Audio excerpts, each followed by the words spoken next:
I overheard my son and his wife talking about selling my land, the land my husband died protecting. They thought I was asleep, but I was listening the whole time. I still remember that night like it happened yesterday. The air was heavy, and the only sound in the house was the soft ticking of the old clock Henry hung in the hallway 30 years ago. That clock has outlived him, and maybe it'll outlive me too. My name is Gloria Turner, and I've lived in this house on Old Fairburn Road in South Fulton, Georgia, since I was 24. My husband Henry and I bought it back when we barely had 2 dimes to rub together. Back then, folks said land didn't mean much, but Henry always told me, "Baby, they can take everything from you, but not the ground under your feet." And that's what hurts the most, because it's that same ground, our land, that my own son is trying to sell. Have you ever worked your whole life to build something, only for your own blood to plot behind your back? If you have, you know that kind of pain doesn't just sting. It sits in your chest like a brick you can't swallow. Henry passed 8 years ago. Heart attack. It was a Sunday morning, and he was still in his church clothes when it happened. He had just told me, "We're going to finish building that little shed next week." He never got to. After he was gone, the house felt like a stranger. The silence was too big. I'd walk into rooms and swear I heard his voice calling from the porch. That's the thing about grief. It makes ghosts out of memories. For a while, my son Marcus would visit every few weeks. He'd mow the lawn, fix a few things, then leave. He was my only child, so I tried not to burden him with my loneliness. But after he married Tanya, things changed. At first, Tanya was sweet, always bringing pies, smiling big, calling me Mama G. But once they lost their jobs in Chicago and moved down here to help me out, that sweetness started to feel practiced. She started rearranging my kitchen, throwing out old things that reminded me of Henry, even changed the curtains. "Just trying to modernize things, Mama G," she said, with a smile that didn't reach her eyes. I wanted to believe she meant well, but something in me started watching. It was late, close to midnight, when I heard them the first time. The TV in my room was still playing one of those old detective shows, but their voices cut through it like glass. The kitchen was just down the hall. I heard Marcus whisper, "We just need her to sign it. After that, the realtor handles the rest." I froze. At first, I thought I misheard. Maybe they were talking about something else. But then Tanya said, "The appraiser said the land alone could fetch close to $500,000. Marcus, that's our chance. She doesn't need this big place anyway." $500,000? Sell my land? I didn't move. I couldn't. My heart felt like it stopped mid-beat. I pressed my ear closer to the door. Tanya's voice dropped lower, but I still caught bits. "Once she signs, we can say she's moving to assisted living." My own son, my baby boy, talking about me like I was some burden to package and ship away. I wanted to storm in there and scream, but something in me said, "Don't. Not yet." Because sometimes, when people show you who they are, you have to let them finish their sentence before you answer. So I stayed still, listening to every word, memorizing every lie. When they finally went quiet, I lay in bed until the sun came up, eyes open, tears running into my hair. If this story reminds you of something your own family did to you, tell me in the comments. Sometimes sharing it helps someone else heal too. When I came into the kitchen the next morning, Tanya was smiling again, humming gospel songs like nothing happened. She had on my apron and was making pancakes. Marcus sat there reading his phone, pretending everything was normal. I smiled too. I had to. But inside, I was boiling. I poured myself coffee and said, "Y'all were up late last night." Tanya laughed nervously. "Yeah, we were just talking about how to help with the bills." "Bills?" I said softly. "Oh, I thought everything was paid." She blinked twice before saying, "Oh, no, not those bills. Just, Ideas. Marcus didn't look up. His hand trembled slightly when he lifted his mug. That's when I knew he wasn't going to admit a thing. All day I kept hearing Henry's voice in my head. Protect the land, Gloria. Promise me you'll never sell it. I had promised him on his hospital bed. He squeezed my hand, eyes cloudy but determined. This land is our story. Don't let anyone rewrite it. Now my own son was holding the pen. I went to the backyard that evening. The air smelled like pine and red clay, the same scent that filled our hands when we first built the fence together. Henry had carved T and H forever on one of the fence posts. It's still there. The letters faded, but not gone. I touched that post and whispered, "Henry, I kept my promise. I'll keep it again." Over the next few days, I started noticing things. Mail that used to come to me was missing. My property tax notice didn't arrive. Tanya started checking the mail every morning before I woke up. One afternoon, she left her laptop open in the living room. I shouldn't have looked, but I did. On the screen was an email to a real estate agent named Caleb Foster. Subject line, regarding potential sale on Turner Land, 3 acres. I felt my knees weaken. When I looked up, I saw Marcus standing in the doorway, watching me. He didn't say anything, just stared for a long moment before walking away. That night, I barely slept. Have you ever pretended everything's okay when you know something's horribly wrong? Tell me in the comments, because that's exactly what I did. I couldn't tell anyone, not yet, so I called my oldest friend, Denise, who's been a nurse in Savannah for 30 years. We've been through everything together. Church trips, baby showers, funerals. I told her everything I'd heard. There was silence on the phone. Then she said, "Gloria, don't you confront them yet. You need proof. Record what you hear, keep your papers safe, and don't sign nothing." She was right. So I started keeping a little notebook. Every conversation, every odd thing I saw. I wrote it all down. That's when I noticed my checkbook missing. 3 days later, Marcus came home with a brown envelope. He said it was insurance paperwork. Asked me to sign the last page. I pretended to look tired. "Leave it on the counter, I'll sign it later." That night, when they both went out for groceries, I opened the envelope. It wasn't insurance. It was a document titled Power of Attorney. My name was already there. My signature, my handwriting, but not written by me.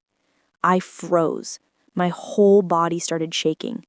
I could almost hear Henry's voice in my head, calm but firm. "Don't let anyone steal what we built." I folded that paper, tucked it in my purse, and drove straight to the county clerk's office the next morning. The woman at the counter looked at it and frowned. "Ma'am, this was filed 2 weeks ago. It's active." Filed? Active? My heart dropped into my stomach. I walked out of there on shaky legs, feeling like the whole world had tilted sideways. When I got home, Tanya was on the porch talking to someone on speakerphone. I could hear her saying, "Yes, as soon as it's cleared, we'll be ready to move forward." I stopped walking. She turned, startled to see me, then quickly hung up. "Oh, hey, Mama G, just talking to a friend about—" "Selling my land?" I asked softly. Her smile froze. "What?" I didn't repeat myself, just looked at her long enough to make her uncomfortable. Then I said, "Dinner's on the stove." That night, I moved the deed to the land from the cabinet to an old shoebox and hid it inside the freezer, under the frozen peas. Henry used to say, "People look for lies in papers, not in peas." I slept with my phone under my pillow, wondering how much lower my son could go.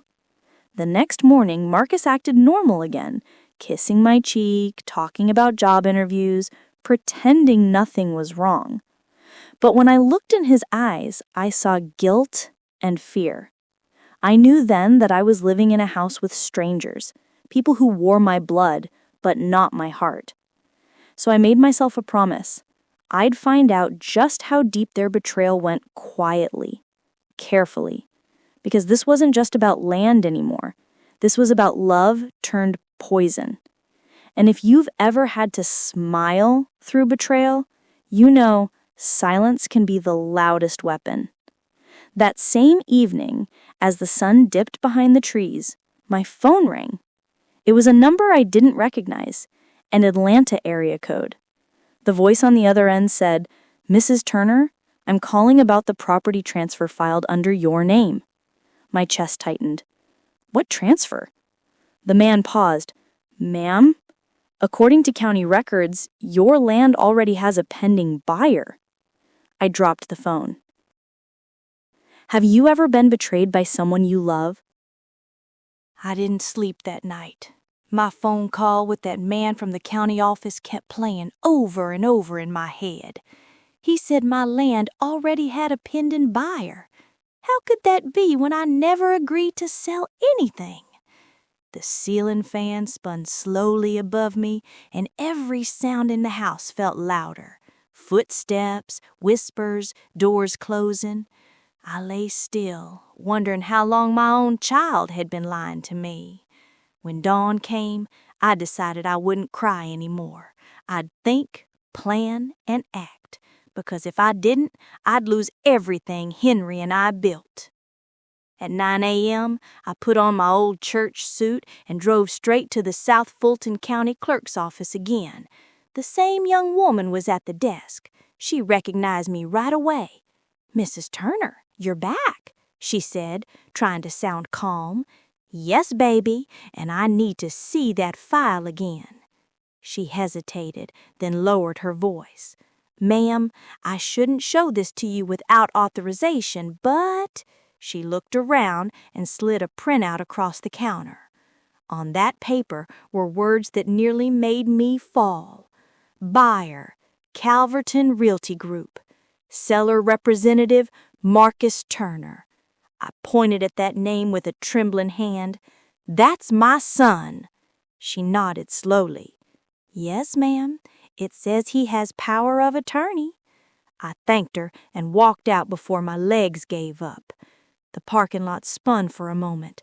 I sat in my car, clutching that paper, feeling the weight of betrayal heavier than ever. You ever had someone take something from you while smiling in your face?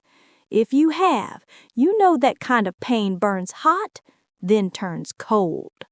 I went home and called the number from the night before. A man answered. "This is Mr. Boyd from Calverton Realty," he said politely. I said, "Mr. Boyd, can you tell me who authorized you to buy my property?" He paused.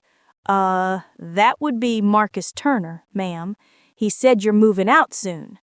"Did he?" I asked, my voice sharp as glass. He started stuttering.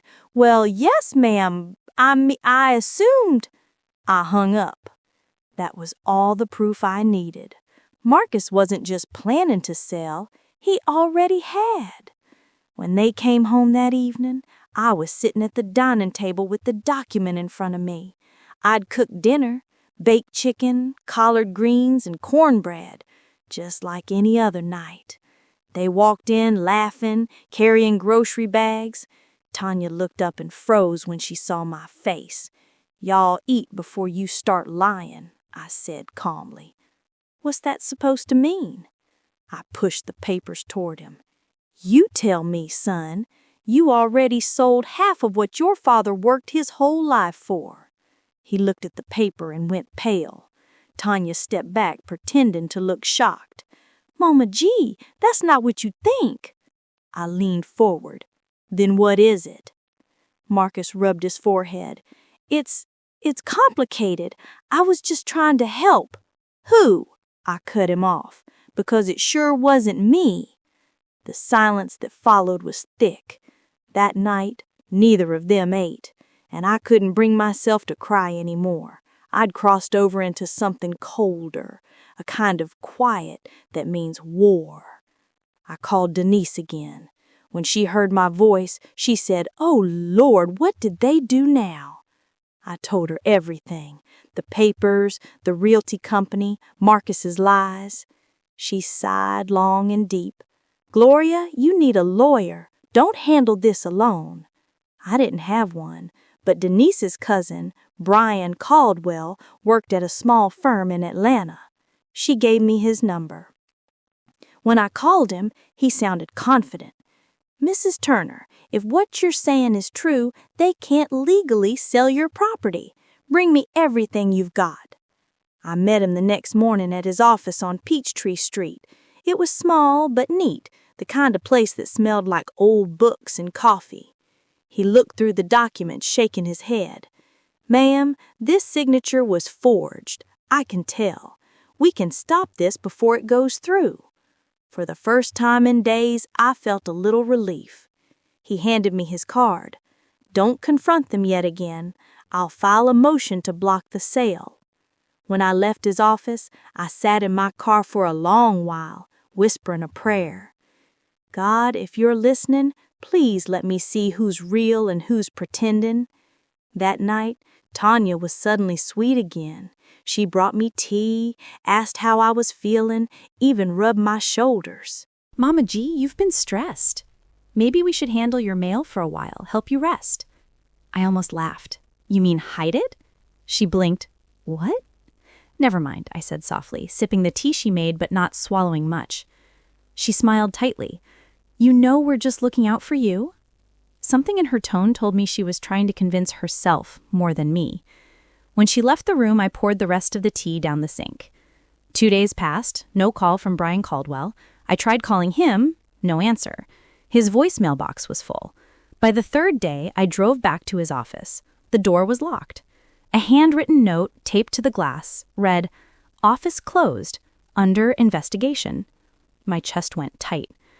I called Denise. She sounded shocked. "Under investigation? For what?" "I don't know," I said. "But now I don't have a lawyer and my son has my signature." She paused. "Gloria, listen to me. You need to go straight to the county records office again. See if anything new's been filed." So I did.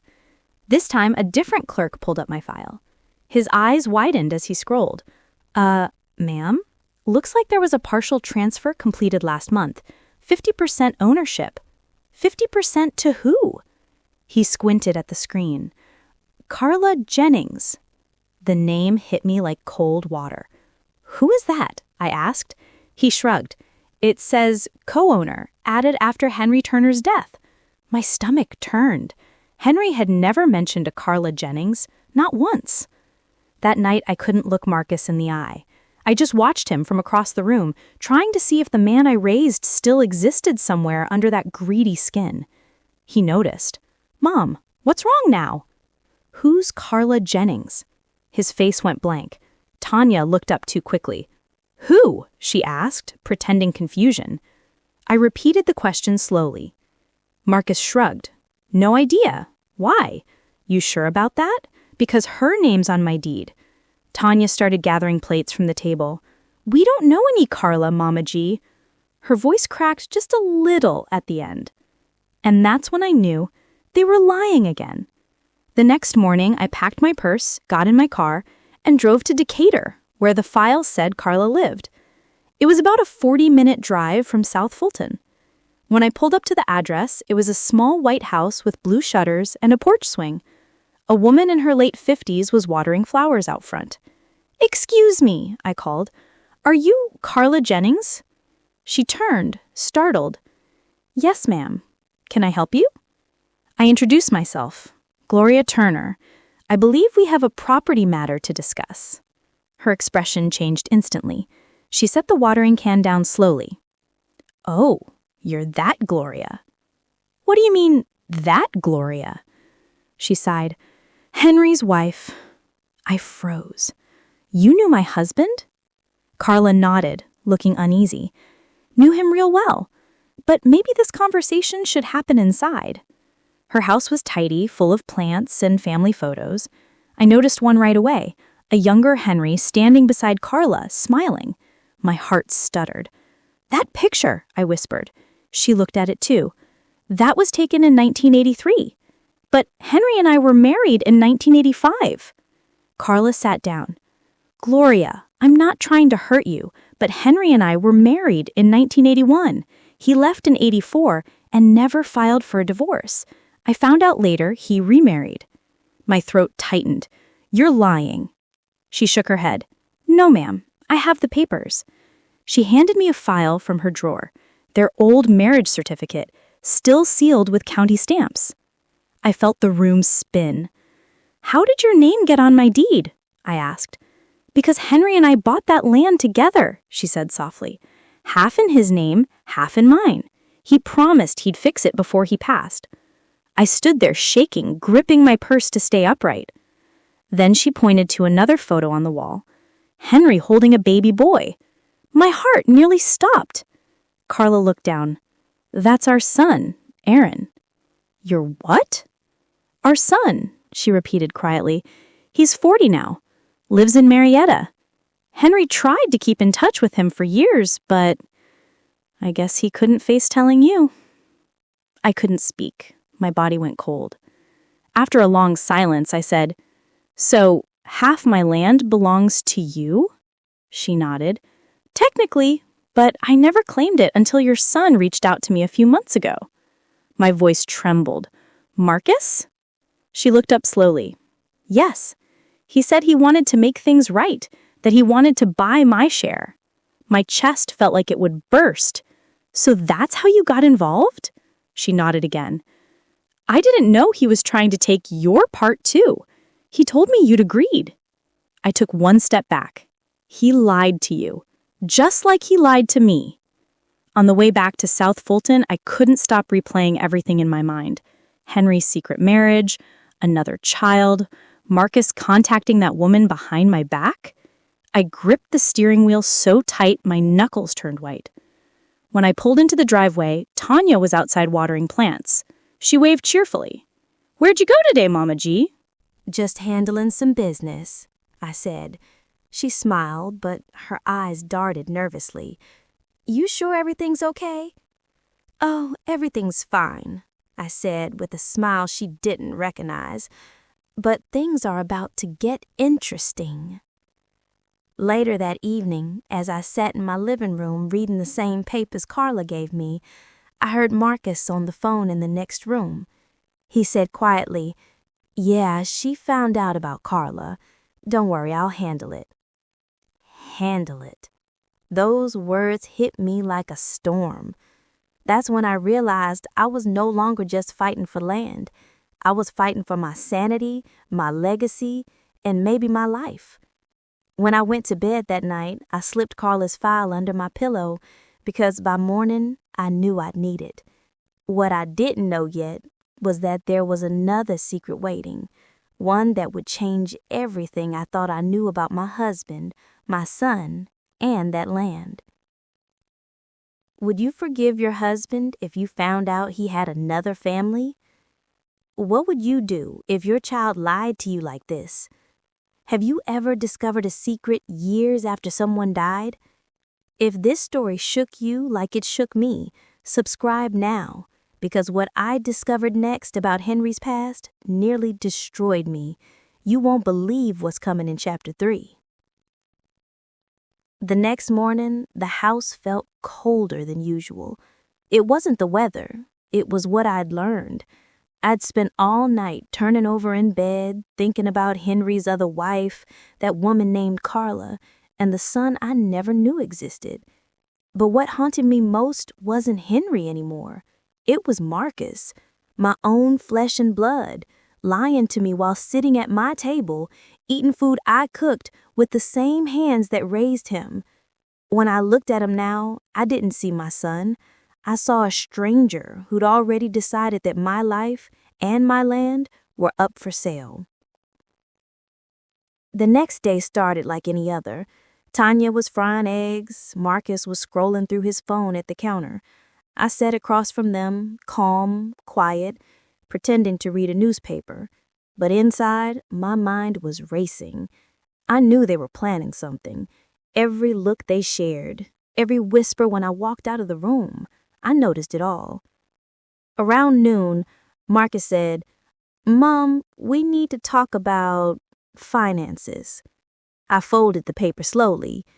What about them? He cleared his throat. You've got a lot on your plate, and Tanya and I just think it'd be easier if we handled the bills for a while. Is that so? He nodded. You've been stressed. You could rest more. I looked him straight in the eye. Son, if you're waiting for me to get too tired to notice what you're doing, you'll grow old waiting. He flinched. Tanya shot him a warning glance, and just like that, they dropped the subject. But I knew that wasn't the end of it. That afternoon, my phone buzzed with a message from an unknown number. Mrs. Turner, this is Aaron. My mother said you might want to talk. I sat frozen for a second. Henry's secret son. I hesitated but called him back. His voice was calm, polite.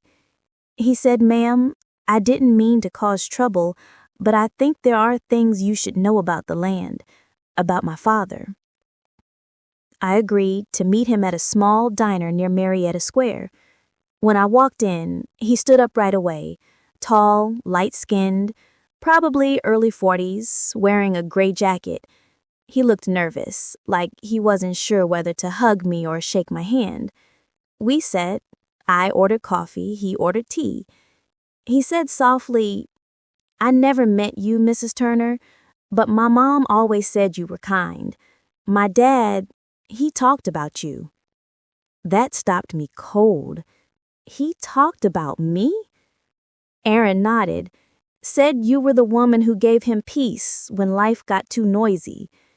For a moment, I didn't know whether to cry or walk out. Then I asked, Do you know anything about the property papers your mother mentioned? He reached into his bag and pulled out a thin folder. These were in my dad's old things. Bank records, contracts. Looks like part of the land was refinanced years ago. I looked through the pages, all in Henry's handwriting, dated before he died. And then I saw something that froze me. A note at the bottom of one page. Split ownership. HTCJMT. 3 initials. Henry Turner, Carla Jennings, Marcus Turner. I whispered, Why is Marcus's name here? Aaron leaned back, confused. That's what I was hoping you could tell me. I thanked Aaron, but my hands trembled the whole drive home. Marcus's name on that document meant one thing.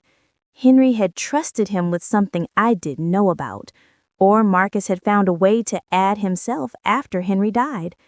Either way, I needed answers. When I walked in the house, I found Tanya on the phone in the backyard. She didn't notice me, so I listened quietly. She whispered, I told Marcus we can't wait any longer. The buyer's ready, and his mom's starting to ask too many questions. I stepped closer. My shadow fell across the porch, and she turned around like she'd seen a ghost. Who's ready, Tanya? I asked. She stammered. Oh, it was just... Don't lie, I said softly. It's bad enough your husband does it for the both of you. She opened her mouth, but didn't say another word. I went inside and locked my bedroom door.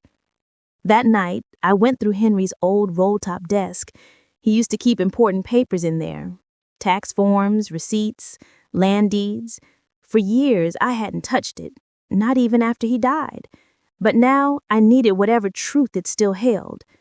I found envelopes, photographs, a few of Henry's old journals, and then a small locked drawer.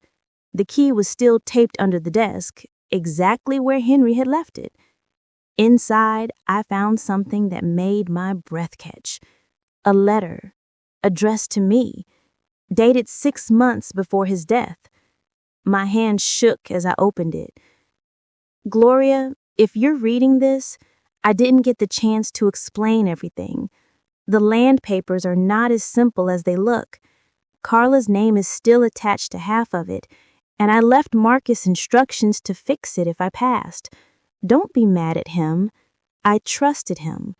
He promised to protect you. I dropped the letter on the floor. Marcus promised to protect me, but instead, he was selling me out.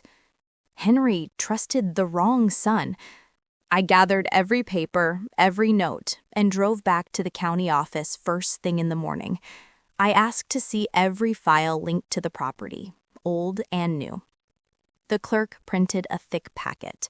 Halfway through flipping the pages, I saw what I was looking for. Marcus Turner, electronic signature authorization, dated April 2024. It had my name on it too, Gloria M. Turner. Except I had never signed it. I traced the handwriting with my finger. The slant was off, the spacing was wrong. It was close, but not mine. "Ma'am, this was notarized," the clerk said. "By who?" He pointed to the stamp. Notary, Tanya Davis. My mouth fell open. Tanya had notarized my fake signature. I thanked him, took the copies, and left before I exploded. That evening, I acted normal again. Cooked dinner, asked about their day, smiled when Tanya mentioned they were going out to meet a friend. As soon as they left, I went straight to their room. I know I shouldn't have, but at that point, privacy didn't exist in that house anymore. Inside Tanya's dresser, under a pile of scarves, I found a thick folder labeled Caldwell Turner Property. I froze. Caldwell, the lawyer Denise had referred me to. I opened the folder. Inside were scanned emails between Tanya and Brian Caldwell. She had contacted him before I ever did. The messages read, "She's getting suspicious. I need the paperwork to look real. Don't worry, I'll handle it discreetly." I sank to the floor. So that man had never been my lawyer. He was working for them. By midnight, I had gathered everything: the forged document, the emails, Henry's letter, and stored them in a safety deposit box at Regions Bank the next morning. Then I went to see Denise in person. When I told her what I'd found, her jaw dropped. "You mean that lawyer scammed you and helped your son?"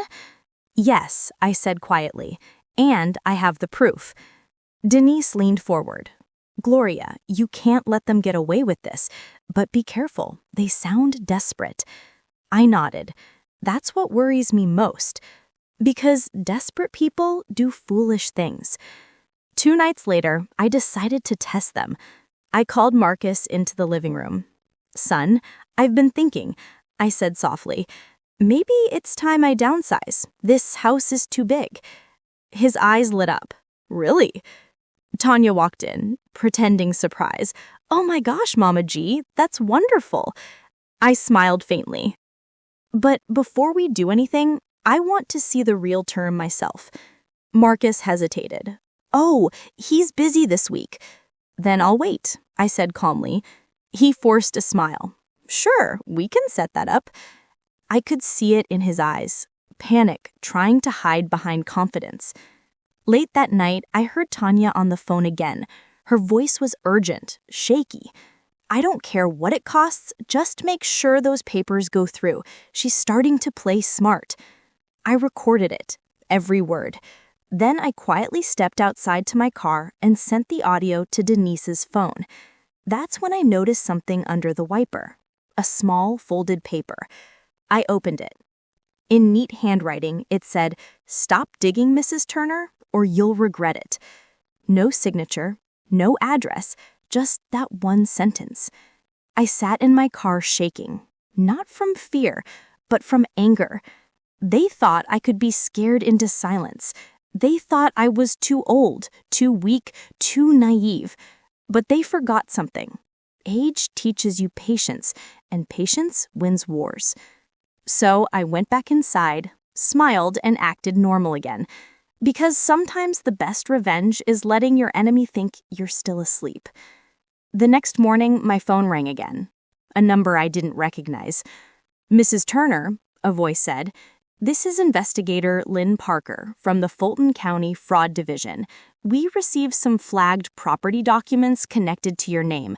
We'd like to meet." My breath caught. "Flagged by who?" She paused. "Anonymous source."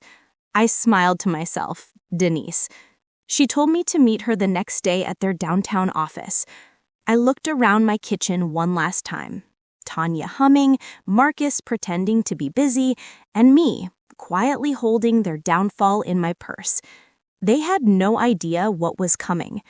That night, I lay in bed staring at the ceiling, wondering how far my own child would go for money. And as I drifted to sleep, one question haunted me more than anything. If Henry trusted Marcus once, was there something else my husband hid from me too? Because something in my gut told me the land wasn't the only secret buried on our property. What would you do if your child forged your name? Do you think Gloria should expose them publicly or handle it quietly? Have you ever been scammed by someone you trusted? If you're still watching, subscribe now, because in Chapter 4, I find out the truth about my husband's past, and it changes everything. Don't miss what I discovered next. When investigator Lynn Parker called me into her office that morning, I felt like my heart was walking ahead of me. I'd never been in a government building before, not like that. Gray walls, cold lights, the smell of coffee and paper. She was sitting behind a desk covered in folders. She looked young, maybe mid-30s, brown skin, sharp eyes, the kind of woman who didn't miss much. "Mrs. Turner," she said, smiling politely, "I've been reviewing your property records. You were right. Something doesn't add up." I sat down, clutching my purse. "I told you, they forged my name." "Yes, ma'am," she said, flipping through a folder. "But that's not the only issue. The property itself isn't fully yours." I froze. "What do you mean, not fully mine?" She turned the file around and pointed. "See this line here? Co-ownership still exists under the name Carla Jennings. But that's not the strange part." She slid another paper forward, a transfer of rights document. 2 months ago, another name was added. Aaron Jennings, Henry's secret son. I felt the room tilt. Why would he be added? She sighed. "We think your son Marcus might have initiated it." I sat there in silence, trying to process it all. Henry's secret marriage, another child, Marcus making deals behind my back. The investigator kept talking, her voice steady. "We found a pattern, Mrs. Turner. The same notary appears on multiple documents. A Tanya Davis." My stomach clenched. "That's my daughter-in-law." She nodded slowly. "Then this isn't just fraud. It's conspiracy. If you'll cooperate, we can build a case." I swallowed hard. "What do you need me to do?" "Stay quiet," she said firmly. "Act normal. Don't let them know you've talked to us. We're freezing the sale until we finish our investigation." I nodded. "You won't hear a peep out of me." That evening, when I got home, Tanya was setting the table for dinner, all smiles again. Marcus was on the couch watching TV, pretending to be relaxed. I watched them for a moment. I wondered if they even felt guilt anymore, or if greed had burned that part of their souls away. Over dinner, Marcus said, "Mom, you've been quiet lately. Everything okay?" I smiled. "Never better." He looked uneasy. "You're sure?" "Absolutely," I said, sweetly. "You know, I was just thinking about your father today." That made him shift in his seat. "Why?" "Oh, just wondering what secrets he might have kept." Tanya froze mid-bite. "Secrets?" I nodded. "You know, life's funny that way. The things you hide always find their way home." The next afternoon, I was sweeping the porch when a silver SUV pulled into the driveway. Aaron stepped out, holding a folder. "Mrs. Turner," he said quietly, "we need to talk." I let him inside, poured him some iced tea, and waited. He sat down across from me. "You went to the county office, didn't you?" "Yes." He nodded. "Then you know my name is on the property now. But what you don't know is why. I leaned forward. Then tell me. He sighed. After my mom passed, I found letters my father wrote to her and to me. He said the land was meant to support both families. But something went wrong after he died. The trust papers disappeared. I came down here to make sure it didn't fall into the wrong hands. My heartbeat quickened. And you think Marcus is the wrong hands? Aaron met my eyes. Ma'am, he tried to pay me off. I nearly dropped my glass. He what? He said if I signed my claim over to him, he'd give me $50,000. Cash. No questions asked. I sat back, silent. Everything was unraveling faster than I could hold it together. My husband's hidden past, my son's betrayal, my daughter-in-law's fraud. And now another man carrying my husband's blood, trying to do the right thing. I asked Aaron, "Why tell me this? You could have taken the money." He smiled sadly.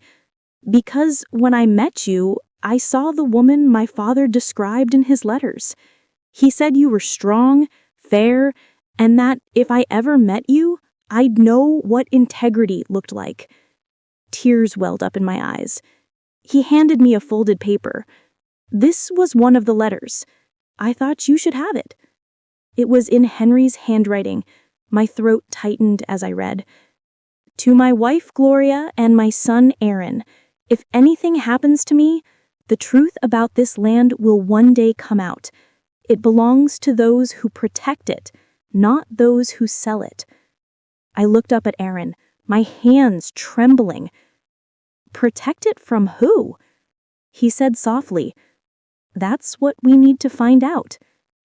Aaron arranged for us to meet someone, a retired lawyer named Mr. Alonzo Green.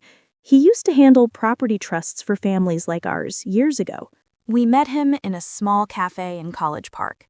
He was in his 70s, wore thick glasses, and had a voice like gravel. After Aaron explained, Mr. Green nodded slowly. "I remember Henry Turner. Quiet man, but smart. He came to me about that land trust in the 90s. My eyes widened. "Trust?" He nodded. "He wanted to protect it in case of disputes. He said something about two families. Said he'd found peace and wanted both sides taken care of." He dug through an old briefcase and pulled out a faded document. "This is my copy of the original trust proposal. Never filed officially, but it has his signature. And yours, Mrs. Turner." I frowned. "Mine? But I never signed anything like that." He handed it to me. "Look closely."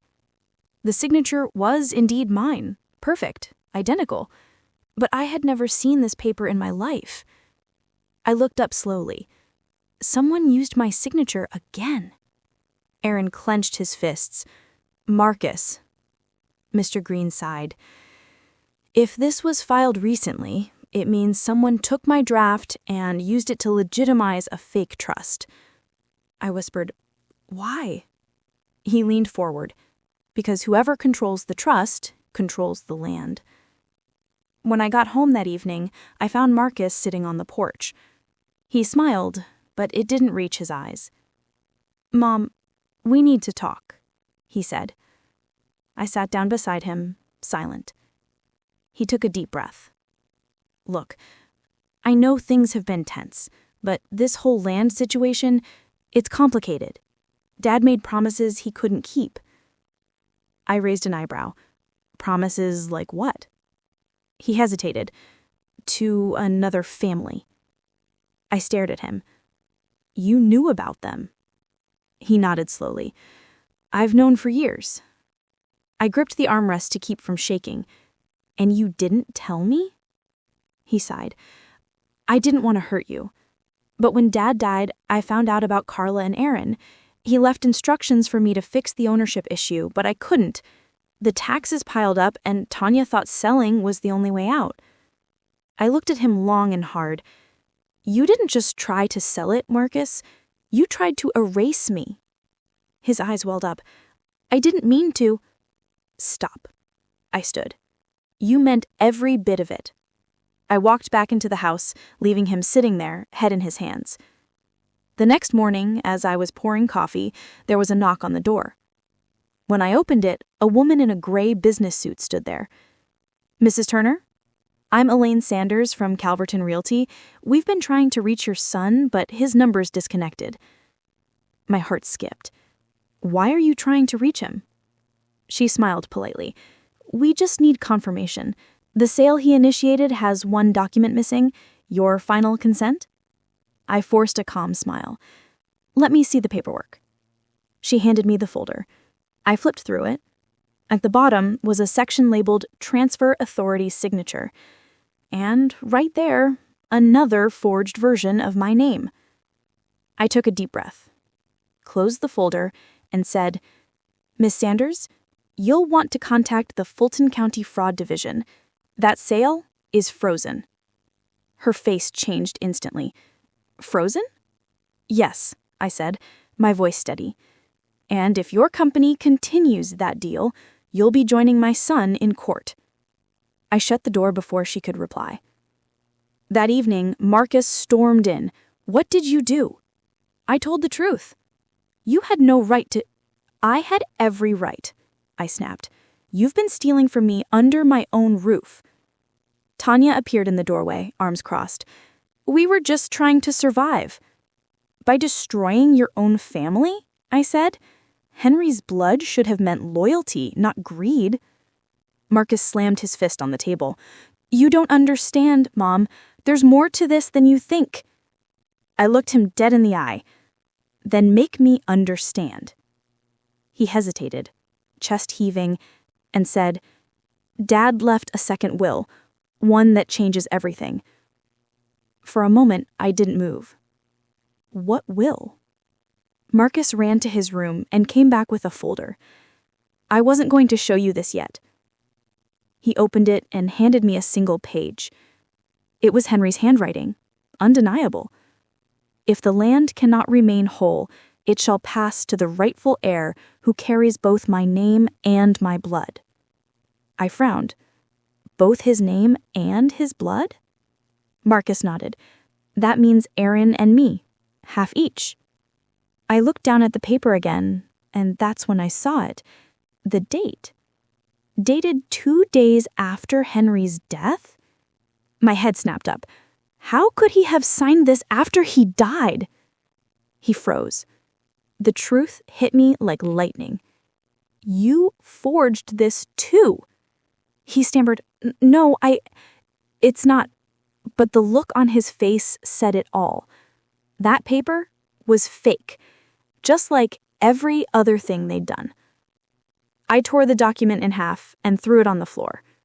You may have your father's name, Marcus, but you lost his heart a long time ago. He shouted, You don't know what it's like. You and Dad built everything for yourselves. I had nothing. I pointed at him. You had love. You had trust. You had a mother who would have given you the world if you just asked. Tanya started crying. We didn't mean for it to go this far. But I was done listening. I walked past them straight to my room and locked the door. On my bed lay Henry's old Bible. I opened it without thinking, and there, tucked between the pages, was a small folded note. I unfolded it slowly. If they ever come for the land, check the trust papers. The truth is buried where love began.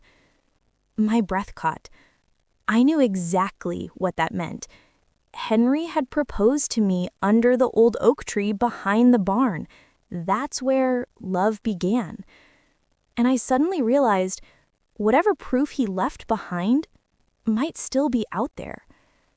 That night, I stood at the back door, staring out toward the dark field and that lone oak tree. The moonlight hit the branches just right, and I could almost hear Henry's voice again, soft, steady, full of warning. I whispered, I'll find it, Henry. I'll find whatever you left me. Because now I knew the only way to win was to uncover the truth he buried long before he died. Do you think Marcus deserves forgiveness after everything he's done? Would you go digging for the truth if your husband left you clues? Who do you think the land truly belongs to? Gloria, Marcus, or Aaron? Before I tell you what I found under that old oak tree, subscribe now, because what I dug up next didn't just change my life, it exposed everything. You'll want to hear Chapter 5. The morning after I found that note in Henry's Bible, I didn't even bother to eat breakfast. I slipped on my old boots, grabbed a flashlight, and walked straight to the backyard. The air was cold and damp, and the grass brushed against my ankles like a whisper from the past. The oak tree stood tall, same as it did the day Henry got down on one knee and asked me to be his wife. That memory used to bring me comfort. Now it just made my heart ache. I kneeled by the roots, brushed away leaves, and started digging with my hands. At first, nothing, just dirt and small stones. But then my fingers hit something solid. A rusted tin box, the kind Henry used to keep fishing hooks in. I wiped it off and pried it open. Inside was a small envelope, yellowed with age. My name was written on it in Henry's handwriting. I opened it carefully. Gloria, if you ever find this, it means the truth has come for you. I never meant to hurt you. The land was never just mine or Carlos. It belonged to a promise I couldn't keep. If Marcus fails to protect you, there's another who will. His name is Aaron. Trust him when the time comes. I sat there under that tree, shaking, tears mixing with dirt on my hands. The truth I'd begged for all these years had finally arrived, and it came wrapped in pain. Henry had left me a message from the grave, telling me to trust the son he'd never told me about. When I walked back toward the house, Marcus was already outside, pacing. He looked at me, eyes red and wild. Where were you? I held up the box, cleaning up the past. He stared at it. What's that supposed to mean? I smiled faintly. You'll find out soon enough. He didn't like that answer. I could see it in the way his jaw tightened. That afternoon, Aaron called. Mrs. Turner, can I come by? There's something we need to discuss. I hesitated, but agreed. When he arrived, I could see exhaustion in his face, like the past few weeks had aged him years. He sat down on the porch beside me. I found something in my father's storage unit in Marietta. He pulled out a file. It's about the land's trust.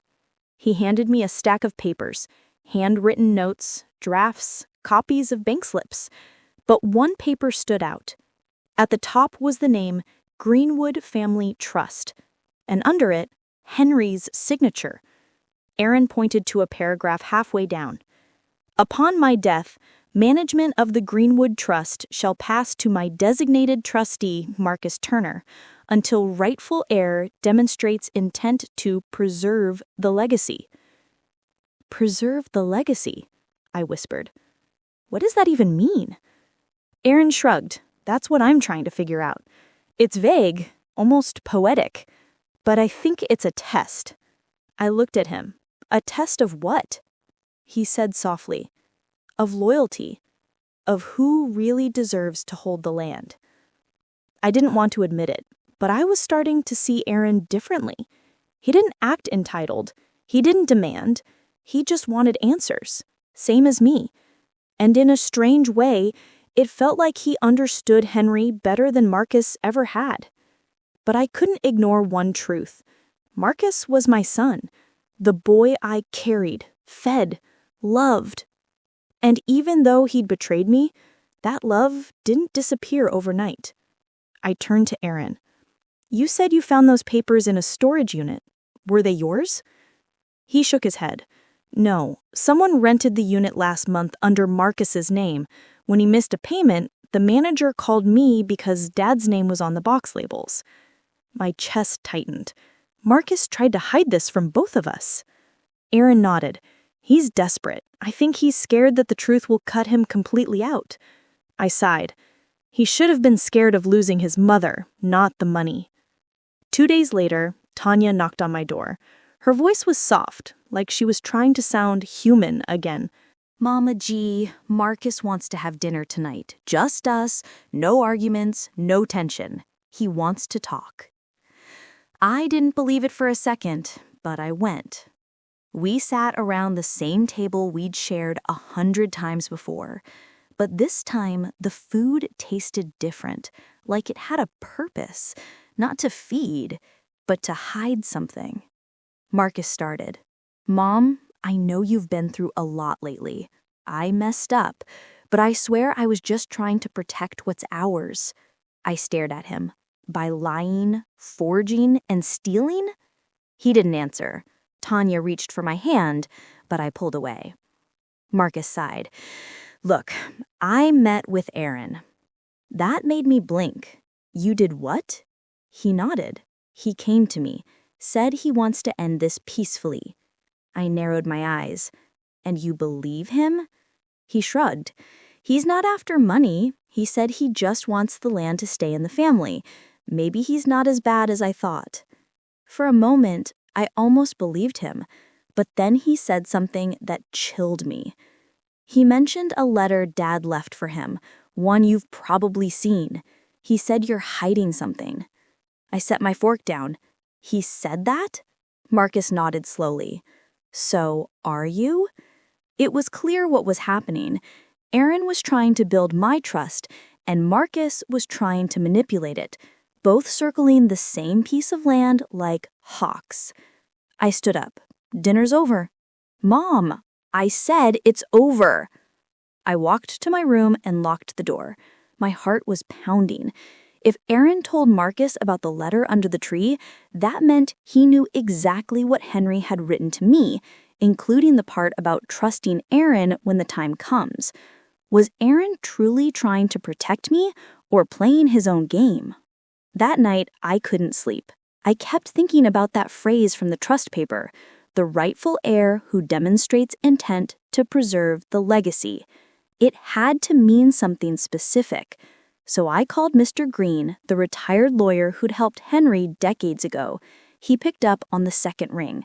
Mrs. Turner, he said, sounding surprised. You're still digging? Yes, I said. I need you to tell me exactly what that phrase means. He sighed. It's an old legal expression. In plain terms, it means whoever shows they're committed to protecting the family's history, not selling it for profit, inherits control.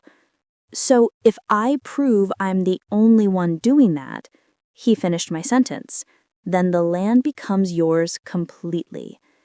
I thanked him and hung up, but just as I set the phone down, I heard a creak outside my window.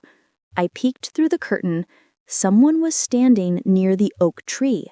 The moonlight caught just enough for me to see the outline of a man, tall, wearing a jacket. He was digging. My breath caught. Was it Marcus? Aaron? Someone else? I didn't wait to find out. I grabbed Henry's old revolver from the drawer, the one he used to keep just in case, and went outside quietly. The grass was wet beneath my feet, and the night was dead silent except for the sound of metal scraping dirt. I raised my flashlight. Who's out there? The man froze, then turned slowly. It was Aaron. Aaron? I said, lowering the light, but not the gun. What are you doing? He held up his hands. Mrs. Turner, I swear I'm not stealing anything. I came back for the letter I gave you. It's missing a page. I frowned. A page? Yes. I realized part of my father's letter mentioned something else buried near this spot, something that proves the real ownership of the land. I kept my gun pointed down, but didn't lower it. You expect me to believe that? He stepped closer. Look for yourself. He reached into the hole and pulled out a small metal tube sealed with tape. Inside was a folded paper wrapped in plastic. He handed it to me. Read it. I tore the tape and pulled out the paper. If this land ever divides my family, The only person fit to claim it is the one who refuses to sell it, even when offered fortune.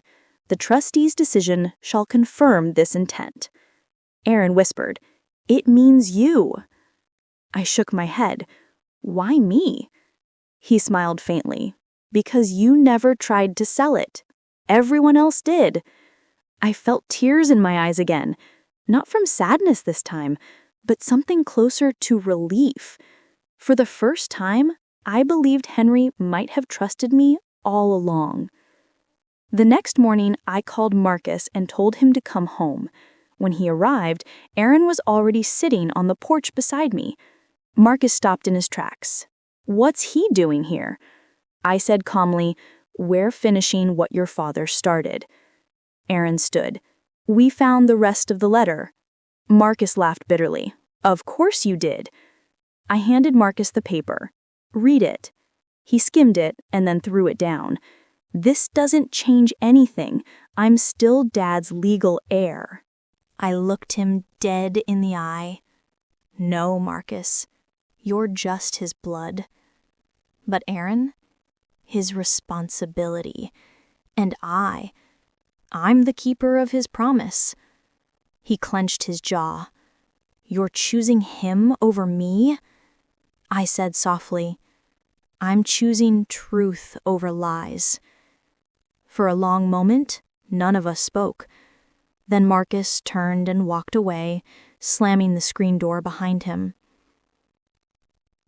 Aaron sighed. "I didn't want it to come to this." I said, "It had to." But deep down, I knew it wasn't over. Not yet.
The sun went down, and they still hadn't come home.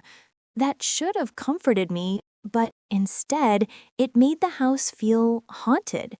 Not by ghosts, but by memories that hurt too much to remember. Around 9 p.m., my phone rang. A man's voice said, "Mrs. Turner, this is Attorney Shaw representing the county court. We need confirmation that you're attending tomorrow's hearing." I frowned. "Attorney Shaw? I don't know you." He hesitated. "Your son Marcus requested I reach out on your behalf." I went still. My son doesn't speak for me. He cleared his throat. "Ma'am, he presented paperwork stating you've granted him legal control over your estate. It's already been verified." My grip tightened on the phone. "Verified by who?" "Your signature is on the document, ma'am." I took a long breath and said, "Then I hope you'll bring that document to court tomorrow because I'm ready to prove it's fake." I hung up before he could say another word. An hour later, I heard the sound of tires crunching on the gravel driveway. Marcus's truck. I turned off the lights and waited by the living room window. They got out, whispering to each other. Tanya carried a folder under her arm. Marcus's jaw was tight, his face hard. They didn't see me standing there in the dark. I watched them walk toward the shed in the backyard. Tanya unlocked it with a key I didn't even know she had. Something told me to follow. I grabbed a flashlight, slipped out through the side door, and moved quietly across the yard. The shed door was cracked open just enough for me to see.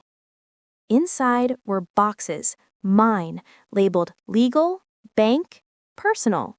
Tanya was flipping through my old files while Marcus muttered, "We just need one more signature. After that, it's done." She said, "She's not going to sign anything. You might have to force it." My hand covered my mouth to stop a gasp. Force it? My son was willing to force his own mother? I backed away quietly, heart pounding so loud I thought they'd hear it. Inside the house, I locked every door and window, then called Investigator Parker. No answer, straight to voicemail. I whispered, "It's Gloria Turner. They're planning something. Please call me back." Then I called Denise. She picked up on the second ring. "Gloria, you okay?" "No," I said. "They're in the shed. They've got my papers. They're planning to fake something." She said, "Do not stay there tonight. Come to Savannah. I'll get the guest room ready." I looked out the window at the shed lights flickering. "I can't leave yet. I have to see what they're hiding." Denise groaned. "Gloria, this isn't a movie. They could hurt you." I whispered, "If I don't get proof tonight, I'll lose everything tomorrow." I waited until the shed went dark, then I grabbed my phone, turned on the camera, and crept inside. The smell of old wood and dust filled my nose. I aimed the light around and saw what I'd missed before, a small table with papers spread across it. In the center was a document titled Declaration of Mental Incompetence, Gloria Turner. My hands shook as I held the phone steady, recording everything. It was signed by Dr. Paul Harmon, our family doctor. I muttered, "He hasn't seen me in 2 years. How?" Then I saw it. Tanya's name under the witness line. That was their plan, to declare me mentally unfit so Marcus could take full control of the property. I turned to leave, but the shed door creaked. Marcus stood there, his silhouette blocking the light. "Mom?" he said quietly. "Why are you out here?" I held up my phone. Recording proof. He took a step closer.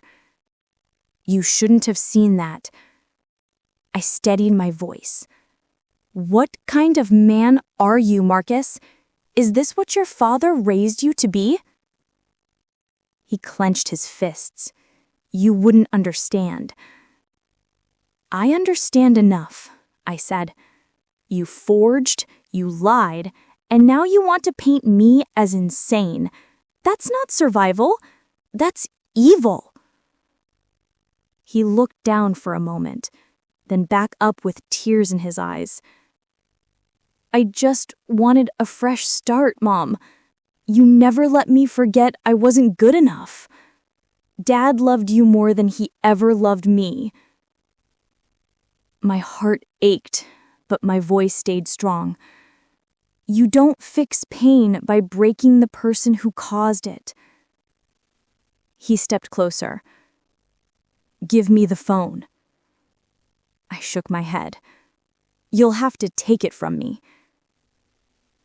He reached out and tried to grab the phone, but I pulled back. We struggled, his hands gripping my arm, my fingers locked around the phone. For a second, I saw that same little boy who used to cling to me when thunder scared him. But now his eyes were wild, desperate. He pushed me. Hard. I fell backward, hitting the ground, the phone flying out of my hand and sliding under the table. Tanya ran in. "Marcus, stop!" He froze. The look on her face must have scared him. It scared me, too. She helped me up. "Mama G, I swear I didn't want this." I looked her dead in the eye. "Then why are you still here?" She didn't answer. I reached under the table, grabbed my phone, and pressed send. The video went straight to Investigator Parker's inbox, and Denise's too. Marcus stepped back, realizing what I'd done. "You sent it?" he asked, voice breaking. "Yes," I said. "And tomorrow, when we stand before that judge, you'll finally answer for everything." He didn't move. His shoulders slumped. Tanya put her hand on his arm, but he shook it off. Without another word, he walked out of the shed and into the night. Tanya turned to me, eyes wet. "I didn't mean for it to go this far, Mama G. I just wanted us to have a better life." I said softly, "Then you should have worked for it, not stolen it." She dropped her gaze and left too. I locked the shed door behind them, then sank into the chair. The night air crept in through the cracks, and for the first time in weeks, I felt both broken and free. Around midnight, my phone buzzed. It was Investigator Parker. "Mrs. Turner, we got your video. Don't go anywhere tomorrow without protection. The county attorney's office will escort you to court." I whispered. "Thank you." She added, "Oh, and one more thing. The notary, Tanya Davis, she's already under investigation. Her license was suspended last week." I closed my eyes and took a deep breath. For once, justice felt close enough to touch. But deep down, I knew there was still one truth left. Something Henry never said out loud, and I had a feeling it would come out in that courtroom. When I finally went to bed, the house was silent. I stared at the ceiling, wondering how everything could fall apart inside four walls that used to hold love. The next morning would decide it all. Who I could trust, who I'd lose, and whether I'd still have the land Henry left behind. As they were let out, Marcus looked back at me. There was no anger left, just shame. And for the first time in a long while, I saw my little boy again, the one who used to run to me with scraped knees and tears. But I didn't say a word. Some lessons come too late. After the hearing, the courthouse emptied quickly. Aaron walked beside me down the long hallway, quiet for a while. Then he said, "He'll get what's coming, Mrs. Turner. You can finally rest." I smiled faintly. Rest? Maybe, but there's still something missing. He looked puzzled. "What do you mean?" I reached into my bag and pulled out the envelope Henry had written years ago. Your father's last note said something about the rightful heir who protects the family's legacy. The court gave me control, but I think that heir might not be me." Aaron looked down. "I don't follow." I said softly, "You helped me when you didn't have to. You didn't chase money or power or revenge. That's what Henry meant by protecting the legacy." He looked at me with tears in his eyes.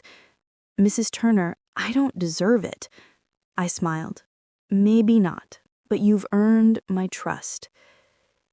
2 weeks later, I received a sealed package from the court archives. Inside was a certified copy of the full Greenwood Trust, along with a personal note attached from the registrar. It read, "During verification, we found a secondary attachment to the trust, a DNA record. Please review privately." I frowned, confused. I turned the page, and there it was, the result of a DNA test Henry had filed before his death, and my heart stopped. It stated, "Aaron Jennings, not a biological child of Henry Turner." My hand trembled. I read it again just to be sure. Then I saw another name beneath it. Marcus Turner, biological match to Henry Turner and Carla Jennings. My vision blurred. Henry hadn't betrayed me with Carla after all. He'd had Marcus with her before we met. The woman I thought was the other wife was actually his first, which meant I was the second. The man I called my husband had lied about the order of our love, and the son I'd raised wasn't stolen from me. I'd been the one unknowingly raising her child. I sat at my kitchen table for hours, just staring at that paper. The sun went down, came up again, and I was still there, wondering what any of it meant now. All that fighting, all that pain. And in the end, the truth had split open everything I thought I knew. But one thing stayed steady, that land. It was the one thing neither bloodline nor betrayal could change. When Aaron stopped by later that day, I didn't tell him everything. I just handed him a copy of the trust papers. I said, "Keep this safe, for both our families." He nodded. "What about Marcus?" I sighed. "Let the law handle him. I've carried that boy's guilt for too long." Months passed. The land stayed untouched, green, quiet, peaceful again.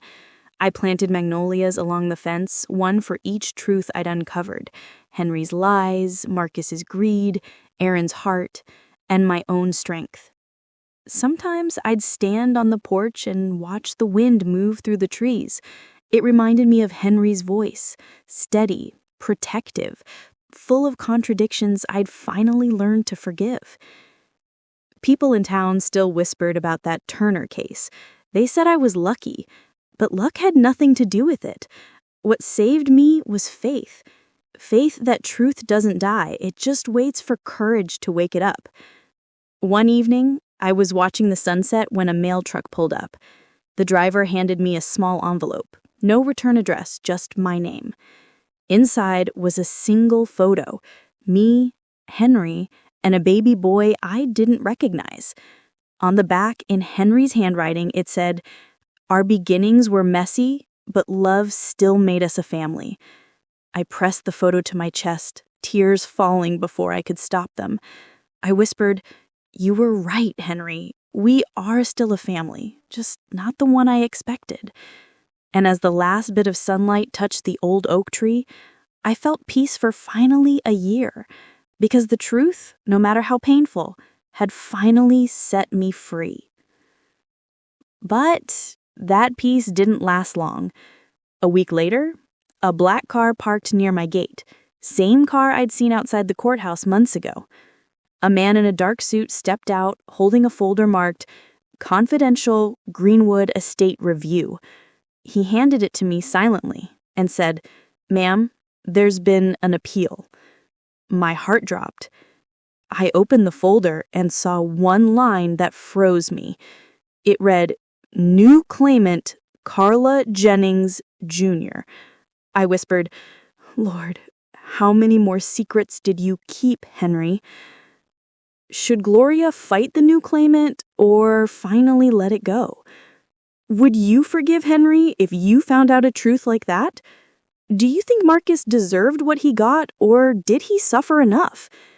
If this story shook you to your core like it did me, hit subscribe right now, because next time I'll tell you what happened when that new claimant showed up and how the truth about Henry's past still haunts me. Don't miss what's coming next on Voices of Auntie Grace.